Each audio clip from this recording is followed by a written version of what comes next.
በዓል 20 ግንቦት ምክንያት በመግባር ካብ ውድብ ዲሞክራሲያዊ ስምረት ትግራይ ስምረት ዝተዋሃበ ውድባዊ መግለጺ ህዝቢ ትግራይ ኣብን ጉድዕ ተጻዒኑ ዝነበረ ብሄራዊ ጭቆናን ዓፈናን ሓንሳእን ሓዋርን ምሒውን ንምድራይ ናይ 17 ዓመታት ብረታዊ ቃልሲ ኣካይዱን ክብር መስዋዕቲ ከፊሉን 20 ግንቦት 1983 ዓመተ ምህረት ንስርዓተ ደርጊ ካፍርሱ ክኢሉ እዩ። ህዝቢ ትግራይ ነቲ ክትሓስበ ዝኸብድ ግዙፍ ስርዓት ደርጊ ክድምስስ ዝኽኣለ በሲሕ ሓይሊ ሰብን ዘመናዊ ኣጽዋርን ኩራትን ስለ ዝወነነ ዘይኮነስ ሓድነቱ ኣስጢሙን ዕላሙ ኣሚኑ ዕላሙ ንምዕዋት ዘኽእሎ ኩሉ መድያዊ ቃልሲ ካካይድ ብምኻሉ ጥራሕ እዩ ነይሩ። ይኹን እምበር ዝኩሉ መስዋዕቲ ከፊሉ ስርዓት ደርጊ ዝቐበረ ህዝቢ ትግራይ ኣብዚ እዋን እውን ንምእባን ኣብ ዘጸግም ከቢድ ፈተና ኣትዩ ኣሎ። ኣብ ትሕቲ ዝተፈላለየ ሓይልታት ኮይኑ ዝሳቐ ዘሎ ህዝብና ሓረ ኣይወፀን። ተመዛበልቲ ወገናትና ሎሚ እውን ከቢድ ናብራ ክደፍኡ ይግደዱ ኣለዉ። ሕገ መንግስታዊ ግዝኣት ትግራይ ናብ ንቡር ኣይተመለሰን። ሓድነት ህዝቢ ትግራይ ኣብ ሕቶ ወድቆ ሰላምን ጸጥታን ትግራይ ዝያዳ ስለ ዝተሃወኸ ዜጋታት ብነጻነት ምንቅስቃስ ዘይኽእሉ ኩነታት ተፈጢሩ።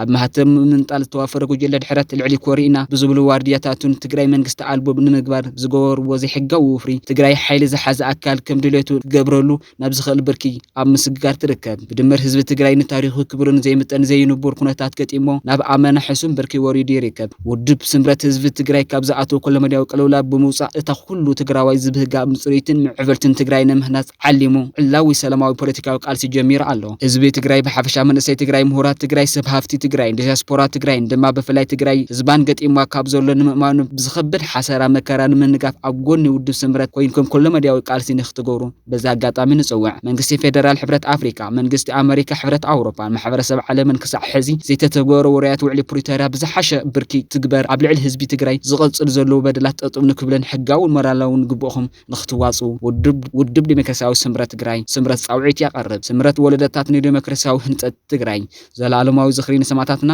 20 ግንቦት 2017 ዓ.ም